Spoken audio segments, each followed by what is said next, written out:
Here we have the graph of 2 to the x. And here's the graph of log base 2. Let's draw the line y equals x, and you can see that it looks like a mirror to the two plots. This is because they are inverses of each other. I won't go into why that happens in this video because that is a different subject, but you can see from this picture that it does happen. So let's take the point 2, 1 on the log function. So x equals 2 and y equals 1.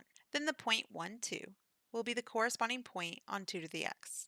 So we see that the x and y points are reversed. Let's pause and do that math real fast. Plugging in the point x equals 1 for 2 to the x. So we get 2. And so we have the point 1, 2 on the exponential graph.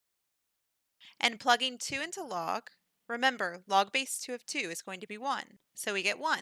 And so log contains the point 2, 1. So we can see this throughout the graph. Over here, when x is 2, we get 4, so the point 2, 4. And so we have the point 4, 2 on the log graph. And let's come over to the negative part of the graph. We get the point -1, 1/2 on the exponential graph, corresponding to its reverse on the log graph, 1/2, -1. So hopefully you kind of get the pattern. What we put into log, we get out of exponential, and vice versa.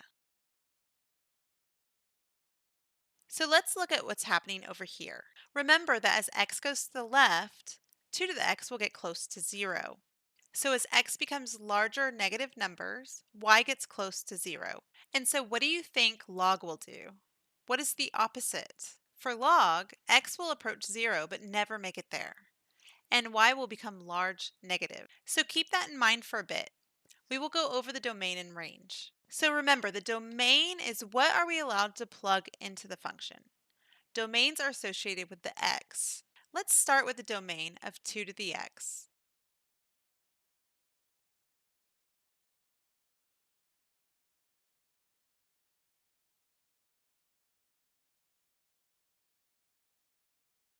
So we are able to plug in any x from left to right without any problems into 2 to the x. So the domain of 2 to the x is all numbers. X can go from -infinity to infinity. And what about the range of 2 to the x? The range is the y values you get back from plugging in your x values.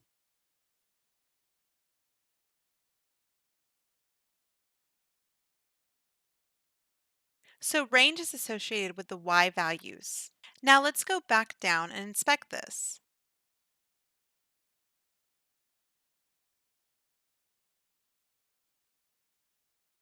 The area here has no output. Remember, 2 to the x cannot be negative. You can never multiply 2 enough times to get a negative number. So our range will not include any negative numbers. What about y equals 0? Does 2 to the x ever equal 0? And over here we have that y can get super close to 0, but never 0.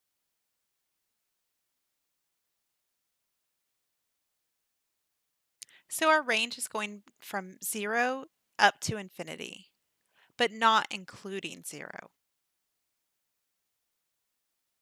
And we write this as open parentheses 0 to infinity because it cannot include the 0. Okay, so what about log? Remember how log is an inverse of the exponential and the x and y's were flipped? Well, so are the domain and range.